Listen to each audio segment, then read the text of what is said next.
Tanog mabuhay madayaw. Welcome to this Friday's edition of Pep Talks. Ako si Ian Garcia, your moderator.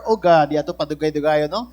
We have with us our very special guest karubuntag, also from the tourism industry. Ako na ipailaila dayon. First, we have with us from Cyber Cribs, Trips and Tours, who's also going to introduce another activity with us this morning, Miss Jen Ramirez. Miss Jen, may buntag, mabuhay madayaw. Good morning, mabuhay madayaw. Salamat. And of course, we have with us the tourism officer of the municipality of Santa Cruz, Davao del Sur, atong higala, no, Mr. Julius Paner. May buntag, mabuhay madayaw. Thank you, and mabuhay and madayaw.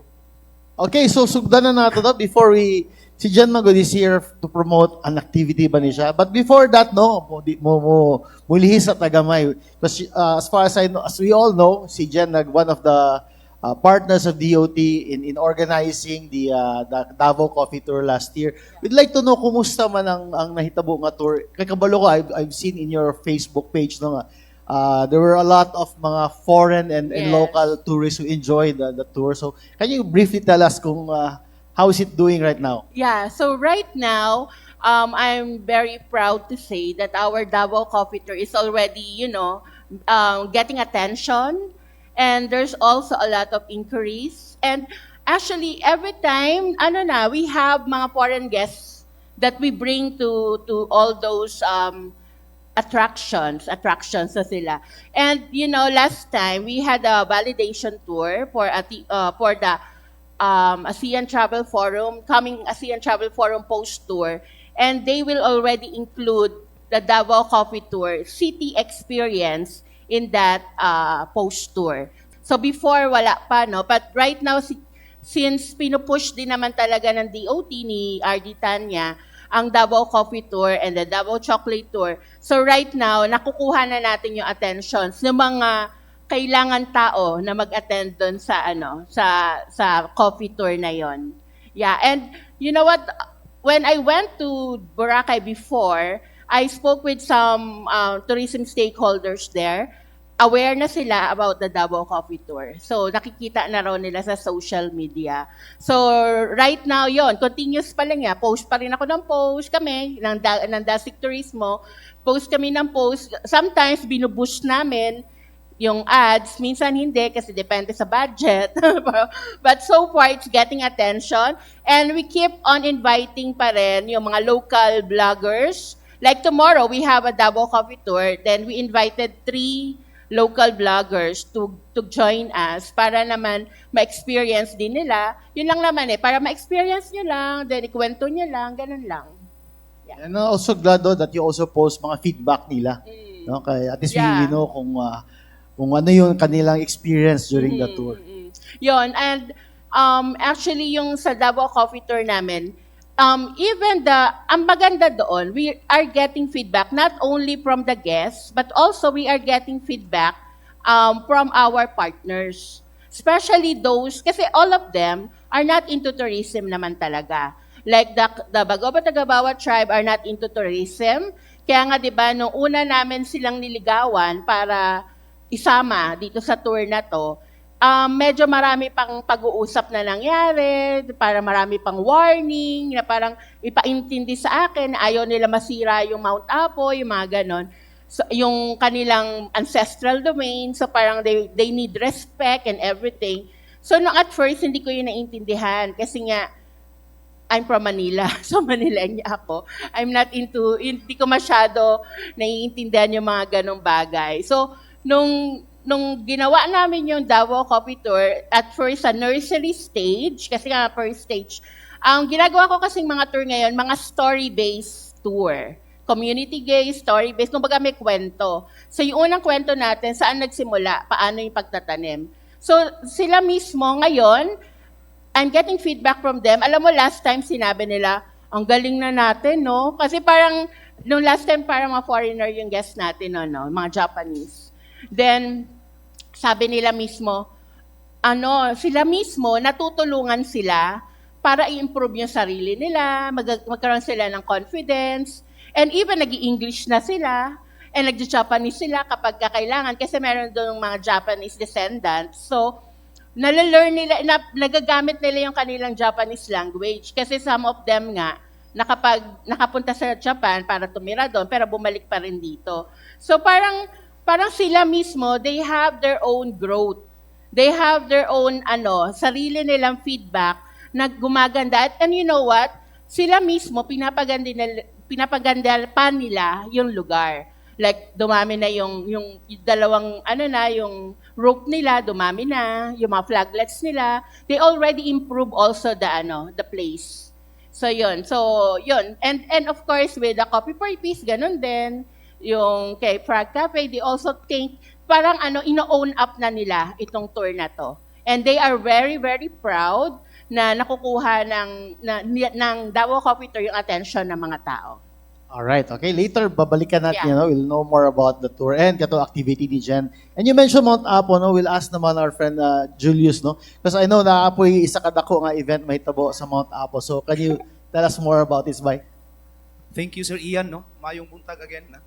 So, in behalf of the local government of Santa Cruz, I'd like to announce to all of us here that we will be hosting a national climb in Mount Apo. This will be on February 19 to 21.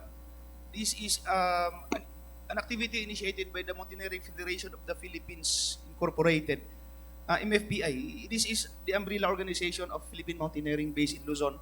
But of course, we are flattered to have been chosen sa kadaghang bukid sa Mindanao. The version of Mindanao Summit MFPI is will be held in Santa Cruz Trail to Mount Apo. So as a local government promoting ecotourism and adventure, we have this all-out support to the association by facilitating the request, assisting in the preparation phase and coordination aspect, and anything that we could offer, gisuportahan na mo sila. So this is another way for us, Sir Ian, and to all of us here that to support because we have Mount Apo we are flirting, the UNESCO Global Geopark aspiration. This is another citation that we would like to get maybe in next 2 years because Mount Apo is a geopark. Dako siyang potential mahimong geopark. Sa Pilipinas is isa pa lang ang UNESCO Geopark, which is ang the island of Bohol.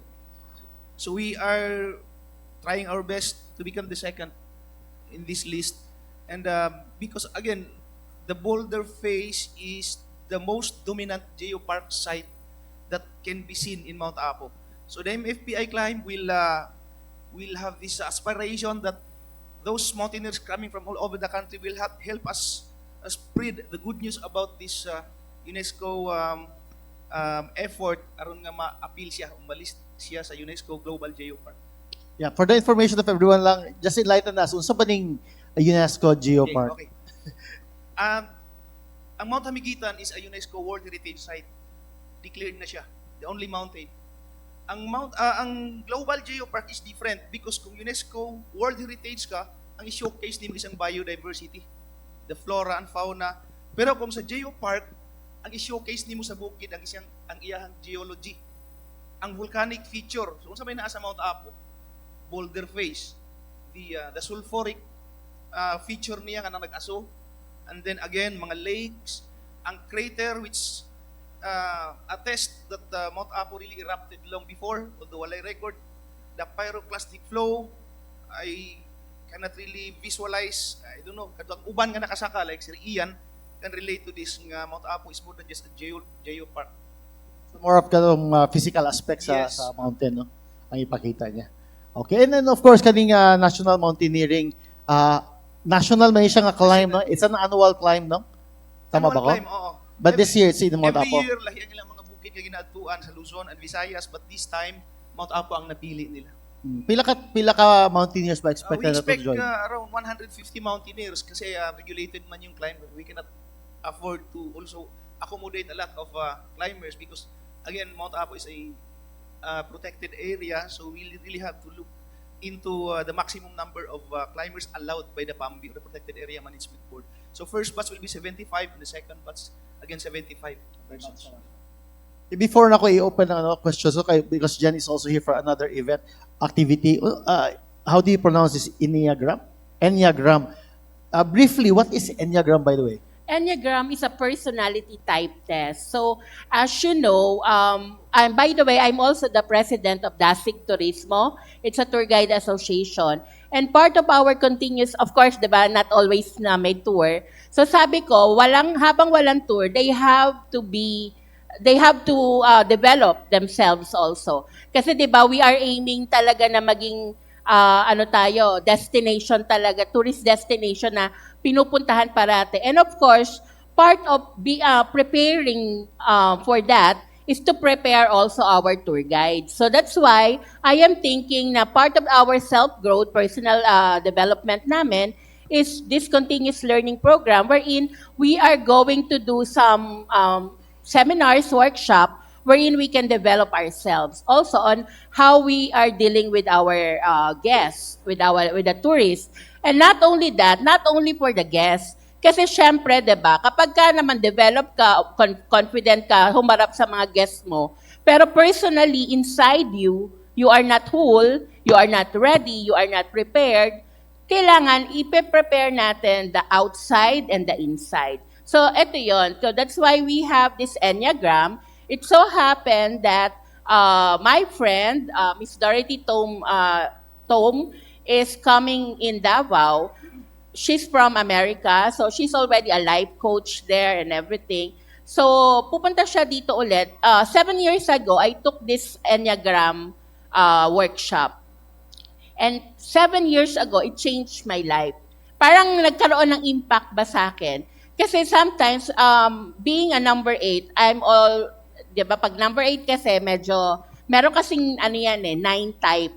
So, from 1 to 9. So, yung 8, yan yung mga leader na minsan dominant, minsan talagang medyo strong personality. So, I can say, ang mga number 8 dito, by observance, si Digong is also number 8, si Sara Duterte is number 8. Ganon yung mga personality na sometimes, if you are not aware, para ma-miscalculate, ma-misunderstood. So ito, by learning your type, you will learn to know about yourself, about your colleagues, about your customer. Kasi hindi mo naman sila kailangan ipag-test para malaman ko ano kayang type nila. Bakit kaya ganito sila umarte? Bakit kaya ganito ugali nito? Ang pangit na ugali nito. So dito, you will learn not to judge a person. Kasi maiintindihan mo na kasi iba-iba yung personality natin. So this time, pag knowing your personality, knowing let's say Ian, si Ian pala ganito yung type niya, kaya pala ganito siya. Kaya pala ganito siya mag-deal with his emotion. Kaya pala siya ganito mag-deal with arguments and everything. Kasi 'di ba there are people na ayaw na arguments, pero there are people na talagang i-confront ka. So dito malalearn mo hindi siya duwag. It's just that yun lang yung type niya. And you will learn that masama mo siya sa work kasi may mga guests tayo na difficult. So ang maganda dito, tuturuan ka nila kung paano mo i-handle, paano mo i-regulate your emotions on dealing with yourself and with your other people in your life. So, hindi lang ito para sa professional work, but also dealing with your own personal work, personal relationship with your family, with your loved ones. So, para mas maging harmonize yung iyong relationship. Okay, so I'm sure curious ang ato mga friends sa media about it, no? So, I'm sure they're gonna ask about it. So, open na to, no? Who's going to shoot the first question? Dolph?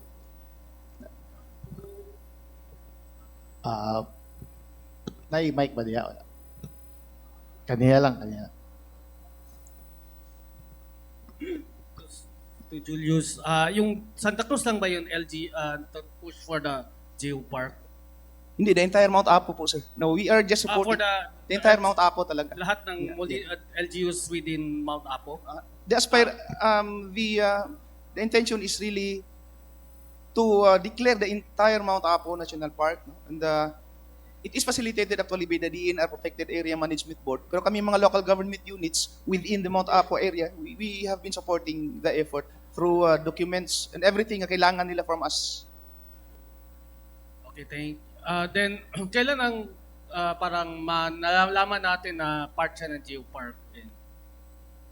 Earlier this year, we have completed all the document, the checklist that were required to us by the UNESCO, no? And we will be forwarding those documents to them, and we will wait for the other steps na they will be requiring from us, from all of us. Ito, Jen, yung sa copy tour, yung sa validation, yung city, ano yun, yung city copy tour? TPB ang nag-validate and TOT. Yan yung city coffee tour. Double seat. Kasi yung coffee tour natin, we have kasi nga medyo mahaba siya. Kapag full experience, it will take you like 10 to 12 hours. Depende sa mga chika-chika. Kasi yung last part, maraming chikahan. So, then we have the farm experience, which is just the farm side.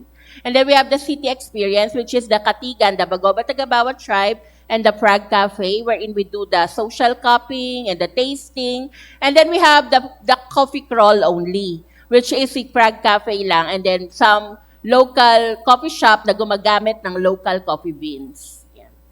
Kasi by incoming city OICC, we Yeah, do you I have heard. initial plans to paano ma-promote or ma-package itong coffee tour? Yeah, actually, we are planning to, kasi di ba bago lang siya. So we are planning, Miss Jen Romero already mentioned to me that there's a new CTOOIC.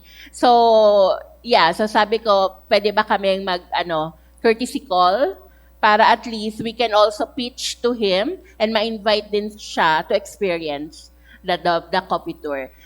Even the city experience lang para rin matulungan yung tribe and then Prague Cafe and the local coffee shops natin. Thank you. Yes, do you have more questions? Gio?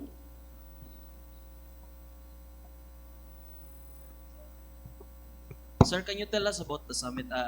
Ang aim niya is to gather mountaineers lang ba? Or is it like parang a formal forum? Okay, there will be a base camp activity prior to the actual climb. That's on February 18, to be held in Bagobo Cultural Village in Tibolo also. It will be a basic mountaineering course for all participants. So just prior to the climb, they will know the do's and don'ts while climbing na. On second day, they will start to ascend Mount Apo, but on the foothills, they will be planting trees. There will be a tree planting activity, which is actually mao na magyud ang among protocol. Bisan pag dili siya organized activity, bisan ikaw lang isa, there is always this component nga mupalit ka sa nursery sa community and then you plant it right there and then before you climb Mount Apo, which they will also be doing that. And after that, after the 3-day climb, they will be back to the cultural village in Tibolo for another fellowship night. No, it's a post-climb evaluation, socials and everything. So ingon ana lang ang murag scope sa tanan nilang activity. Ang mga experienced mountaineers ba tawag na, no? Mm-mm. Sila lang ang maka-join sa summit, sir. Open man siya for non-members of MFPI, but again, you have to really make sure that you can do the 3-day activity because this is extremely physical in nature. You cannot afford to just climb mountains if you have no preparations physically and mentally. So they outside mountaineers and based sa ilang last na information given to us, puno na ang mga slots. No? All slots were already filled and they will no longer be catering new applicants. You mentioned, sir, no, this is an annual summit.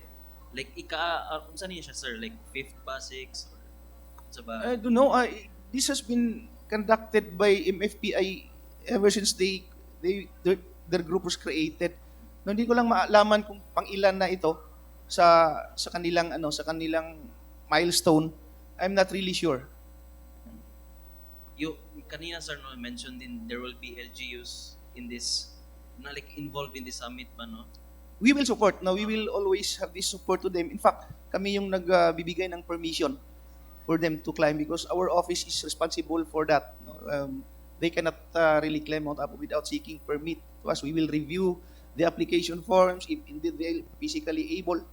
And we will also advise the organizers if there are baggages, people who, from merely looking at them, di jud nila makaya, we will advise them not to proceed. Kasali din si, sir, DNR in this, Yeah, we are actually coordinating with them. In fact, kahapon may meeting kami. So we informed them about the activity. Yes, napatay questions?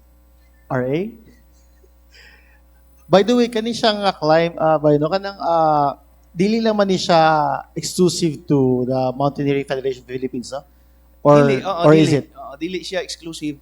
But the perks of being a member is that mas gamay ang registration fee nga bayaran. But if you're not a member of MFPI, you will pay medyo mas mahal siya kung compare nimo sa member.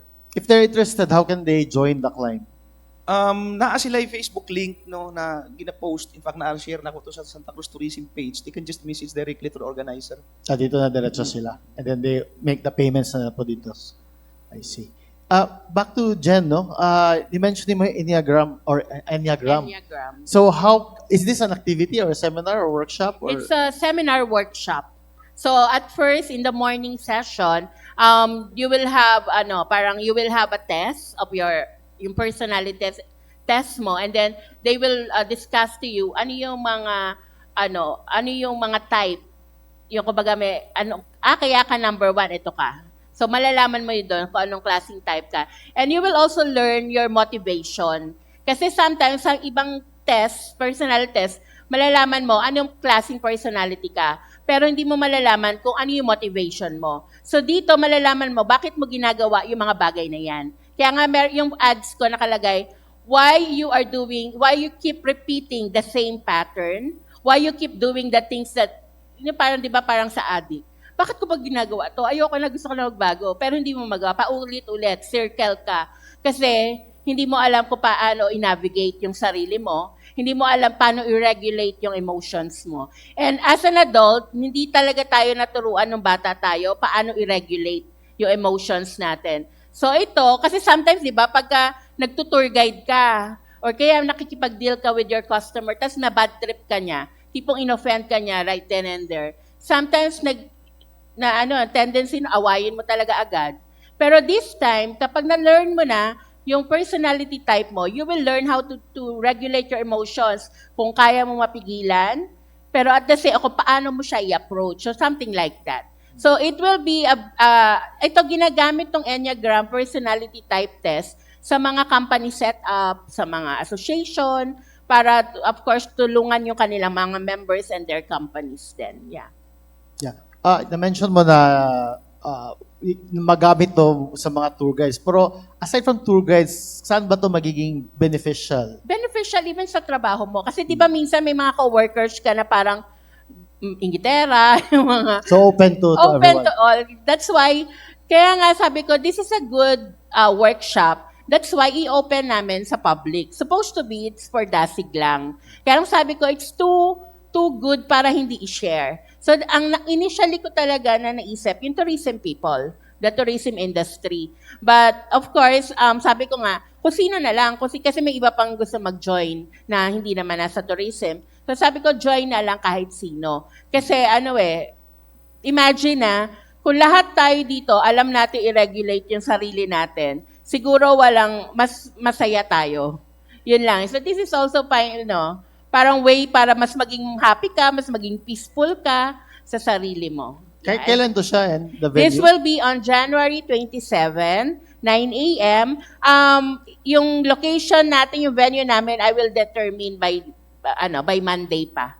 Kasi depende kung ilan yung number ng mag-register for the event. But definitely it's in downtown para mas accessible for everybody. Yeah. All right. Okay. Carlo?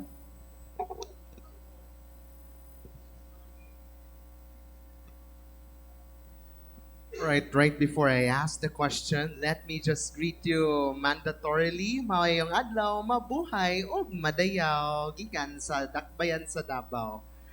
Mangutanar ako to Sir Julius with regards sa tourism sector for 2025, the assessment within the municipality of Santa Cruz. Kumusta naman for those na mga locals and foreign tourists alike for the entire 2025 sa mga tourist spots and destinations?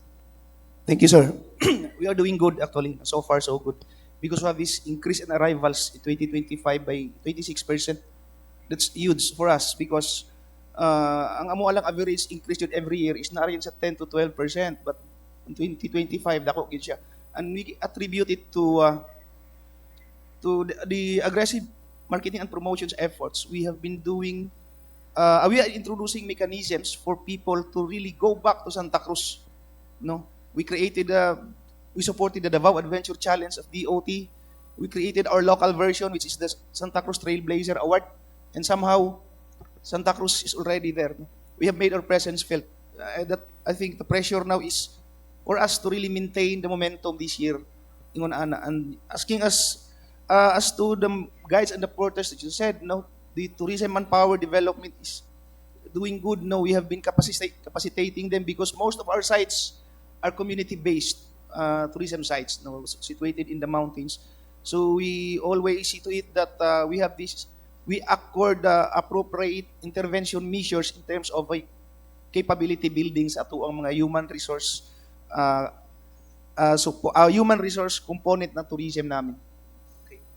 Follow-up lang na ako, Sir Julius, no, about not only sa mountaineering activities and events, but also where the possible na mga convention or mga meetings nga may tabo within the municipality of Santa Cruz. So what are also the expectations for those katong mga kung naayan no event, location nga imontar diha sa munisipalidad?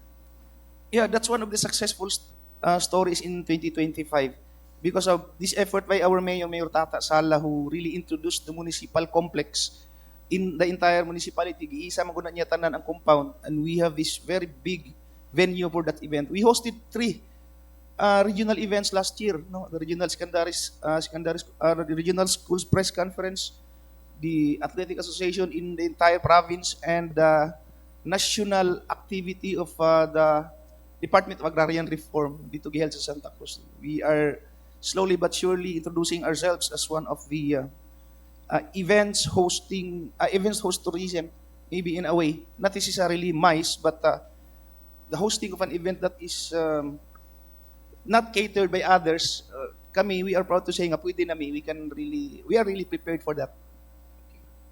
Turn over to Miss Jen Ramirez for in the possible way na for this year sa mga tour guides kumbaga within the Davao region, will it suffice enough na almost katong sa pagdalit or syempre for the invitation of the coffee tours, not only coffee tours but also in general yung mga tourist spots na i-cater for those na gusto nila ma-experience? So right now, kahapon we had a refresher course in Philippine Eagle. So it's a training for all tour guides. So kahapon maraming tour guides na nandun na nag-retrain kami para kasi 'di ba, as we know, kapag kami pumupunta ng Davao, ano meron sa Davao? Unang-una, aside sa durian, laging sinasabi Philippine Eagle. So we had our refresher course yesterday para ma-update kami anong latest sa Philippine Eagle. So we had information, so marami tayong may share ngayon sa mga sa mga guests natin about Philippine Eagle. And also that's why Dasig Turismo is already initiating our own. Kasi nga sometimes hindi naman always ipo-provide ng city or ng DOT ang mga trainings. That's why kami mismo, our association namin, we are initiating every quarter to have different kinds of familiarization tour or at mga ganito klaseng activity na wherein we can develop. And aside from that, together with Cyber Crib Trips and Tour, we are already doing 2 new tours pa na iyon naman yung next na ipag-invite ko. Pero this is very exciting kasi it will highlight Davao Durian Tour. It's a Davao Durian Tour. So it's a full day Durian Tour kasi before, di ba, dadalhin lang natin sila sa Magsaysay. Tapos yun na. Tapos konti lang yun na ibibigay natin information. So this time, parang Davao Coffee Tour, we will focus naman sa Davao Durian. Sa Durian naman tayo. And then we have another one na coming tour din, yung Davao Agricultura Art Tour. So this will include naman the works of Kublai Milan. So hoping na hindi magbago ang isip niya. so yun. So kasi we will feature yung mga private niya, museums. So, hindi ko lang alam kung ipa-access niya na lahat kasi madami. But ito yung mga ano ha, yung as in nung nag-validate, nung inocular namin, grabe ako na ano, na-amaze sa mga gawa niya. Grabe kalaki rin yung property na ano. So ito yung mga tour na gusto pa nating ipakilala at ginagawa ng Dasig Turismo at ng Cybercrib. Of course, tinutulungan natin yung mga tour guide natin to improve pa. So that kasi syempre, di ba, gusto natin to create more jobs. Kaya naman tayo gumagawa ng new tours para to create more jobs for them and for the local tour operators also. Yon. Okay. Last question na ng Miss Jen with regards, although I don't know if you're the rightful person to answer my question because alam ko, papalit-palit kasi yung mga tourism officers from different Oo. municipalities and cities. But in your opinion, to answer my question, how will you maintain the collaboration and partnership between the LGUs of Davao Region and the Tour Guides Association itself? To be honest, hindi ako talaga masyado nagre-rely para hindi ako masaktan. So, di ba, since we are a private company, we collaborate with DOT, di ba? Dinidiscuss namin, nagpapavalidate kami. Then we are also collaborating with City Tourism before nung si Miss Jen ang OIC. Pero kasi 'di ba, that's why yung aming palengke tour, 'di ba, naisama sa Dabawenyo ako. So this time, of course, maganda pa rin to collaborate with the government, 'di ba? With the mga LGU. So right now, ang ginagawa namin, we still collaborate with kasi 'di ba sa Davao Coffee Tour kailangan dumaan ka kay Department of Agriculture. So may collaboration tayo kay Department of Agriculture, not really the Department of Agriculture, pero yung mga tao na in charge doon kasi kailangan mag-collaborate. Pero hindi masyado much na mag-defend, even my budget, own budget namin din to. So masaya na lang kapag kunyari may support. Pero hindi ako masyado nagre-rely para hindi tayo masaktan. Pero of course, yun nga no, I'm happy naman na masaya kasi grabe rin yung suporta ng Department of Tourism ni RD Tanya to promote this Davao Coffee Tour, Davao Chocolate Tour, and the Davao Palengke Tour. Kaya nga 'di ba last time, I'm proud to say nung itong mga guests natin, ng mga foreigners na nagpupunta rito, kasi limited budget ako to ads talaga. Kasi sa Facebook before, I'm doing online marketing since 13 years na, 'di ba? Pero this time kasi after pandemic nag-iba eh.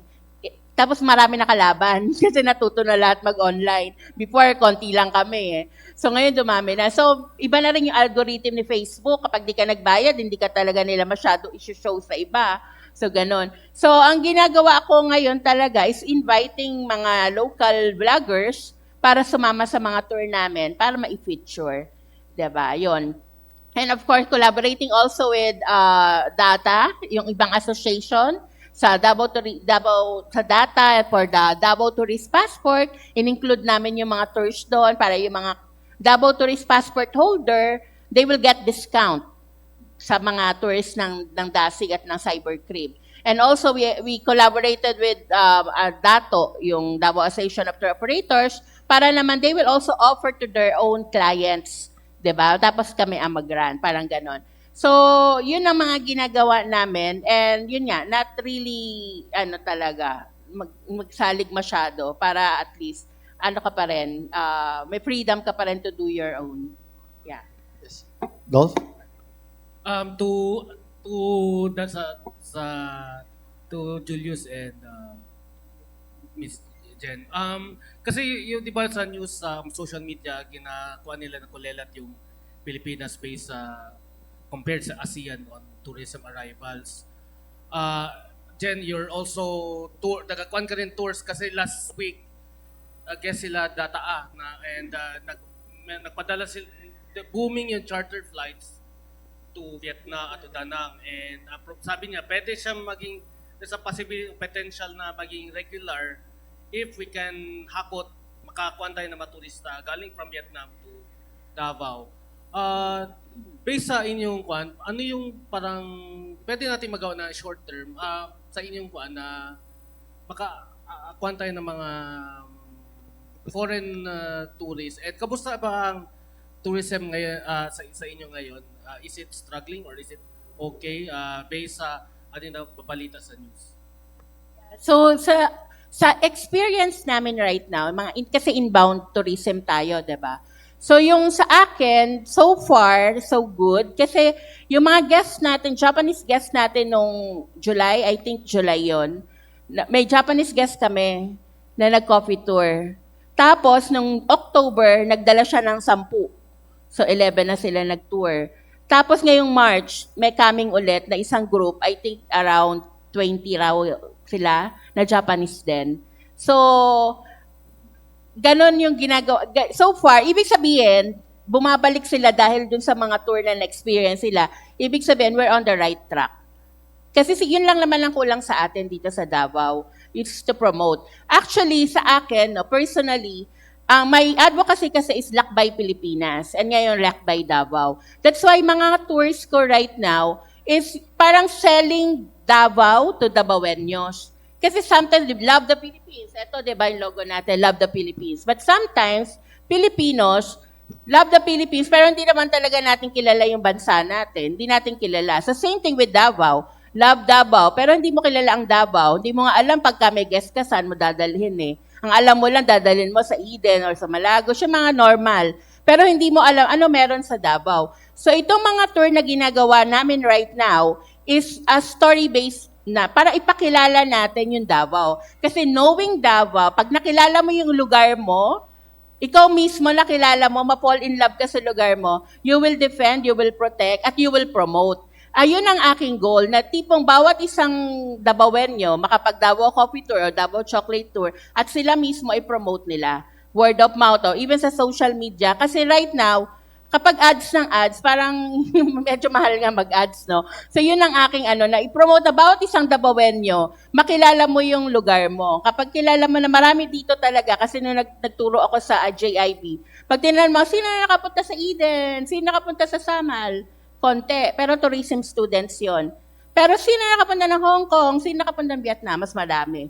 Kasi nga, lagi tayong nakalook sa labas. Hindi natin natutunan tingnan yung sarili nating ganda. So ito yung mga itong Davao tours na ginagawa namin. Yun yung akin na ipakita sa inyo na yung lugar mo may sariling ganda. Hindi kailangan bang i-take someone from outside to see the beauty. I brought here a Japanese friend, si Ken. He's also a tour guide in Japan. So sabi ko sa kanya, Ken, can you bring your Japanese guest here? Mag-organize ka, then bring. And then siya mismo, first time niya nagpunta dito, 2 days lang siya. One day lang siya talaga nag-tour, nung first. Right now, bumalik siya, he will spend 6 days to know Davao. Diba? It only take one friend to invite him, to post mga coffee tour, to post whatever na nasa social media namin, para for them to encourage. So yun lang, yun yung aking pangarap na bawat Davaoenyo makapag-coffee tour para naman makilala nila ang Davao at mahalin nila ang Davao at love the Philippines, diba? Yun. Yes, Julius? On a local scale, sabi ko nga kanina, we're doing good, no, in Santa Cruz. But to be honest with all of you, we are banking on domestic arrivals. Domestic close to 65% and then local 35%. Foreign is just 0.24%. Our top foreign markets are, of course, Singapore, is considering that the direct flight from Davao. We have, the second is United States of America, despite all the advisories not to visit Mindanao, nandito sila. Malaysia, Thailand, and Japan. So these are all mountain people. Now, they visited Santa Cruz because of Mount Apo only. Now, you can just imagine kung walang Mount Apo, wala talagang foreign arrivals. No? So, again, if there is this parang aggressive campaign by our tour operators to capitalize direct flights, to invite people from outside to go in, because we are actually selling Davao to them. We are creating packages, tour packages, na selling Hong Kong to Davao market, outbound. So walang masyadong arrivals, walang pera na pumapasok sa atin. Instead, the flights benefited the other areas. So that's, I think, the reason why kulelat talaga tayo. And other than that, maybe, again, that's one of the consequences of being situated in Mindanao. Kahit papaano, kahit whether you like it or not, because if you go to Zambales, Tarlac, like Mount Pinatubo, na malapit, ang dami talagang foreign arrivals nila. Mainggit ka lang ba? So, maybe we'll have to just spread good news, no? We have to turn things around. We have a lot of things to do pag yun sa ato ang sector sa tourism. Follow up. Because you have many mga Amadinor, Loay. Yung sa with Mayor Tata Sala, ano yung parang programa niya na mainggan nyo yung mga turista papunta? Yeah, Kasi marami kayong... He have been supporting all the way. In fact, the only thing na ginubuhat niya is to put up infrastructure support, yung mga horizontal infra, yung mga roads and bridges, just to make it accessible to all. No? Yun yung mga ginagawa ni Mayor kasi champion siya in terms of infrastructure development talaga. Yun yung mga support niya all the way. Okay. To Miss Jen, follow up. Yung sabi ng mga Japanese ko is it enough for a agency na makasustain yung ganitong Actually, to be honest, hindi enough. That's why I am encouraging then other tour operators. Kaya nga we keep on inviting them to market the tour. Kasi ilan lang kami nag-inbound talaga. Ilan lang yung inbound tour na tour operators talaga na nag-work. So, kaya nga yun, meron ako mga tour na sinasama ko rin sila. Nag-i-invite ako ng mga local tour operator para sila din mismo i-offer nila sa mga guests nila. Kasi usually talaga, i-offer talaga nila, yun pa rin, yung mga city tour lang, yun lang kasi alam din nila. So now, kapag ka marami tayo, kasi di ba ilan lang kami, so pero pag we keep on pushing, we keep on inviting, dadami kasi maku-curious sila, ay bakit sikat yung ngayon, bakit ganyan? So sila mismo, they will also, and actually, marami nang gumagawa. Meron ng mga few na nag-i-initiate na rin na mag-create ng kanilang sariling version ng coffee tour, sariling version nila ng palengke tour. So at least, dumadami na yung nagkakaroon ng interest. Kasi talaga, to be honest, mas marami kasing pera mag-outbound. Even me, I suffered actually last year, medyo suffered kasi nga nag-focus ako sa inbound tourism. Pero sabi ko, sige lang, it is part of planting Nag-i-invest tayo. Pero of course, sana dumami kami na nagbebenta. sa sa negosyo, ilang percent ang profits from inbound and outbound?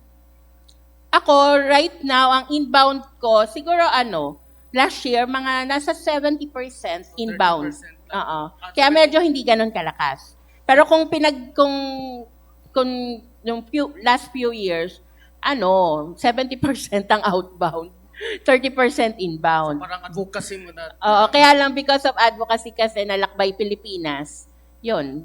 Kaya nag-focus tayo One of dito. the problems yung prices daw, mahal daw ang... Yeah, yun nga rin. Isa rin yun sa medyo yung price natin. Pero alam mo, kapag tinignan mo naman ang Klook, yung presyo naman din ng tour nila, kasi we also compare naman.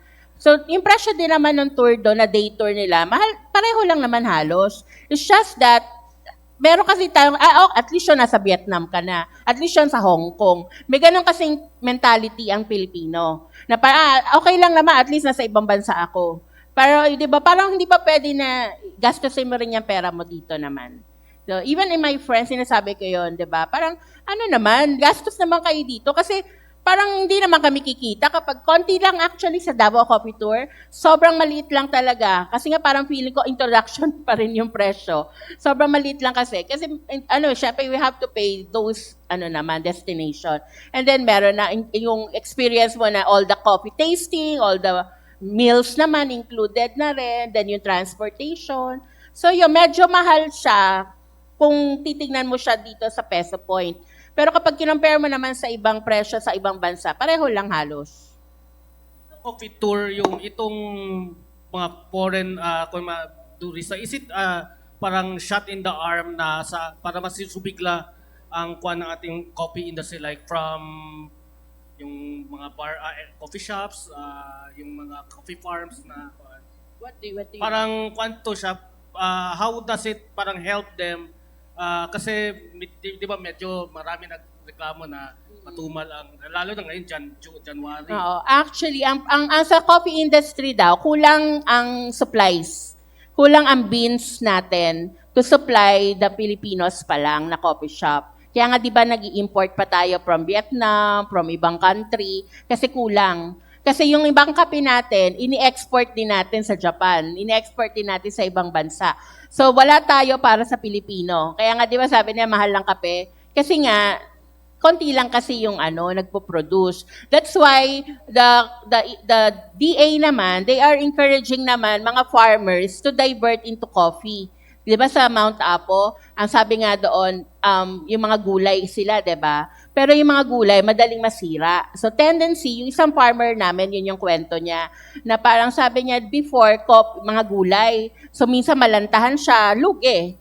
So nung tinuruan sila ng peace builders, ng Coffee for Peace, tinuruan sila magtanim ng high value crops. So right now, they are tas ang maganda pa nun, binibili na rin nila yung beans. So meron silang sure buyer na maganda yung presyo. So that's why ngayon, yung mga pag may lupa ka, ina-encourage nila magtanim ka ng kape. That's why yung sa Bagoba, Tagabawa, di ba ang laki na area ng ancestral domain nila doon, in-encourage nila na magtanim ng kape. Of course, yung ugat niya is good for soil, para hindi yung mga ugat niya, para hindi mag-erode, soil erosion, mas good siya doon.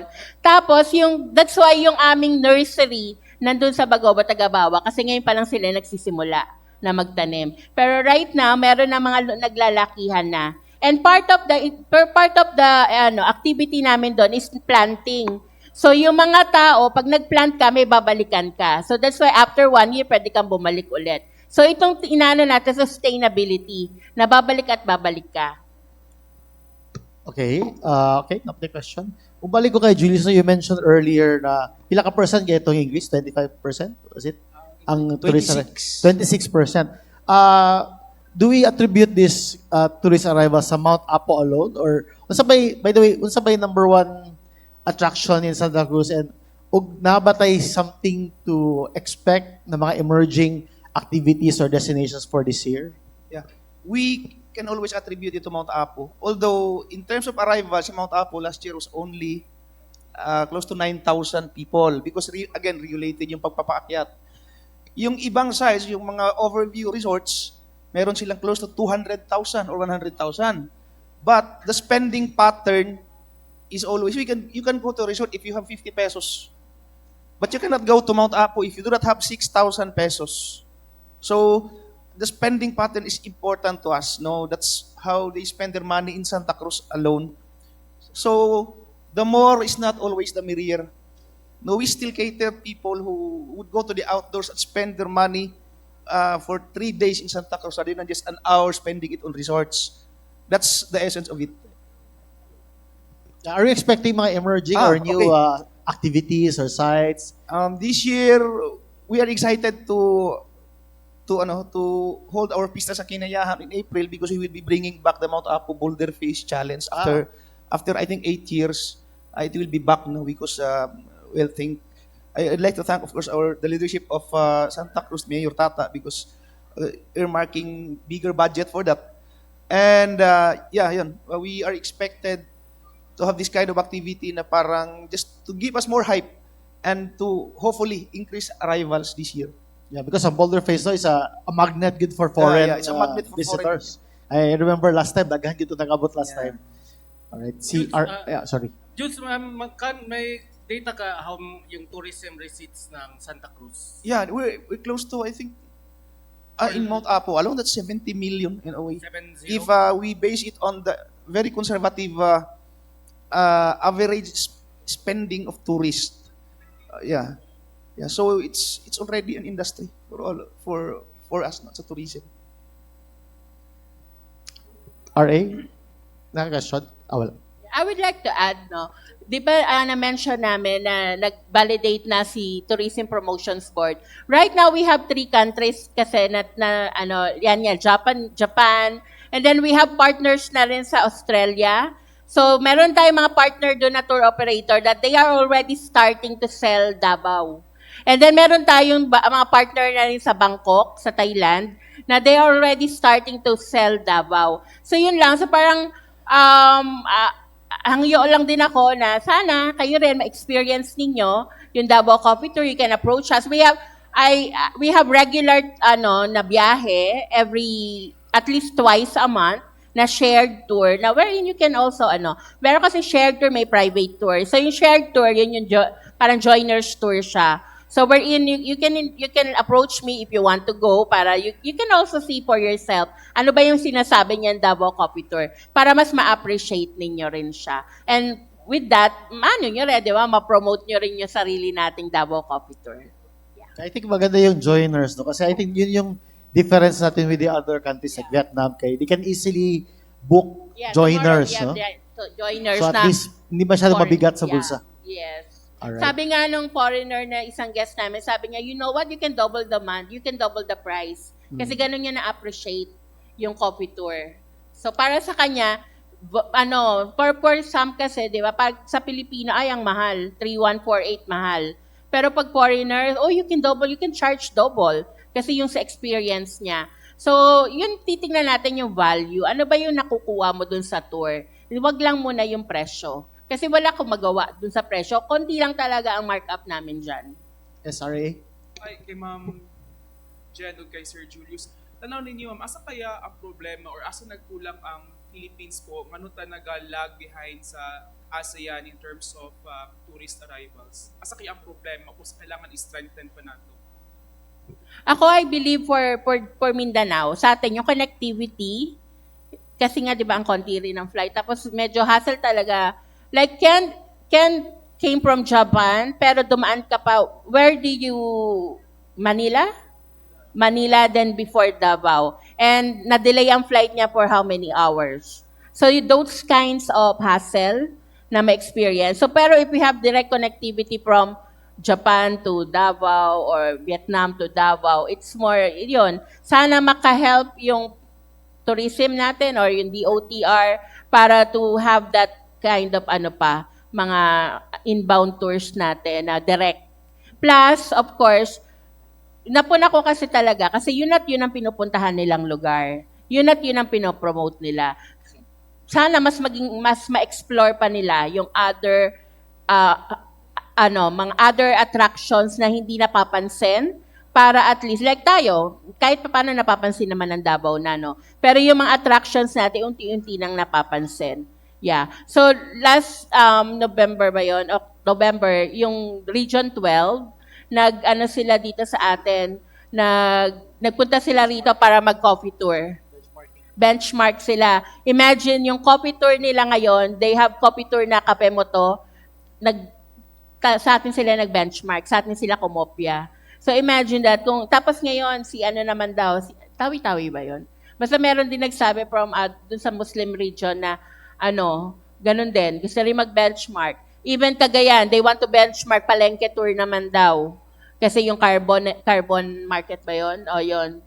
So parang tinutularan tayo. Meron tayong mga good examples na binibigay. So sana i-take advantage din yun ng mga local tour operators din natin. Actually, lisod kayo na pangutana ni mo ba? Asa ta nagkulang? It's really very hard to answer. But maybe connectivity is one. The second, maybe is, as the heart and soul of tourism, marketing and promotions is really essential. Now we need to really revisit how we market Philippines to the other side of the world. We have been changing taglines every 3 years, every 6 years, and it didn't translate into arrivals, yung mga taglines natin. And third, I think, is yung overrated yung mga sites natin. Mahal yung mga accommodations natin compared to other areas. Very cheap yung kanila. So maybe, I think that's one of the reasons, 3 reasons why. Other than the small things that really matter also, the peace and order, everything. Na-mention ni Ma'am kaganina nga kulang even kay Sir no na natay connectivity problem. Because of this problem, you think parang na-isolate ang Mindanao from the rest of the world? Yes. And kay Sir Julius, sige sir, go ahead sir. Katong sa Geopark, balik isa pa nag-spearhead sa application na ni sir. As the biggest naidako nga role sa management of Mount Apo, the DENR is taking the lead. The Department of Environment and Natural Resources through the Protected Area Superintendent's Office with, of course, the Protected Area Management Board. There is a board kasi that will decide and will support. And the board is composed of local government units, barangay government units, and private sector. So yun, every document forwarded to UNESCO may blessing or may approval from the PAMBI, yung board talaga. But the initiation was undertaken primarily by the DENR office. Kung sa process, ano sir, bale, ang LGUs or DNR or MANPI ang mag-apply or ang UNESCO ang nidool nga na ay potential? No, kita ang ni-apply yun. We really reach out to UNESCO. And usually, Oo. sir, how long ni mag-last ang kaning application? Dugay na ni nagsugod, I think 2 years ago na ang gathering of documents. Karon na nato sa level, kaya forward na gintanan ang mga documents. And we'll just wait for UNESCO to go back to us kung ano pa yung mga other requirements other than yung mga nasubmit na. Kung sa kay impact ani sir sa tourism, sa environment ba, if kaning Mount Apo ma-declare siya as geological Geopark. geopark? Well, we all know that UNESCO is a very special citation. Once ma-declare siya, of course, there will be a lot of people interested in Mount Apo. In fact, karon gani, it's a commodity already. How much more kung ma-declare siya? And mas mataas ang awareness nato to protect the mountain, especially because that will also be one of the MOVs na tanawon sa UNESCO kung gitarong ba nato after na siya na-inscribe na. So dako ang impact na we will be working hard para ma-maintain siya. O again, there will be tourists coming. Mas mudaghan siya, especially kung mga turista nga inclined to visit geopark sites. And kung sa kalisod sir ang magpa-declare, especially sa UNESCO? Yeah, it's a tall order, but it's not really impossible. No, yung mga documents naman, checklist naman are actually there. No, so lisod siya kung ikaw lang isa, but kung magtinabangay ang tanan, dali ra gyud siya. No, especially the indigenous peoples, kay ancestral domain ba nila po ng Mount Apo. Isa sila sa mga crucial na stakeholders, and they are actually supporting the idea. Sir, 70 million ang tourism receipts for Mount Apo lang, not the entire tourism sector. Dili, o Mount Apo lang na. The entire Santa Cruz tourism sector. Santa Cruz lang na. Ha? Yung kung if 70 million ang sa Mount Apo, the entire tourism sector sa sa Santa Cruz pila po. Sorry, I do not have the figure. I'll get back to you later, ana. About ana. I send na lang ako sa imo because I do not have the exact figure kung sa whole Santa Cruz yun. Dako siya actually. Last na lang sa Boulder Face. Sir, no, 8 years wala na yung Boulder Face. Tama ba? 7 years. 7 years. Nga no, wala yung previous na... We stopped it because of COVID actually. No, there was... But COVID was only 2020. Yeah, but wala na siya nabalik. Wala na. There was no effort whatsoever. No, because again, there will be some constraint in the resources. Ingon ana. But now that we keep on submitting proposals and finally na-approve man, so we'll have to hold it again this year. Santa Cruz led ng gining Boulder Face. Yes, Ano, April? April 25. Pila ang nalabay mga participants? Sir, Sir, from all over the world.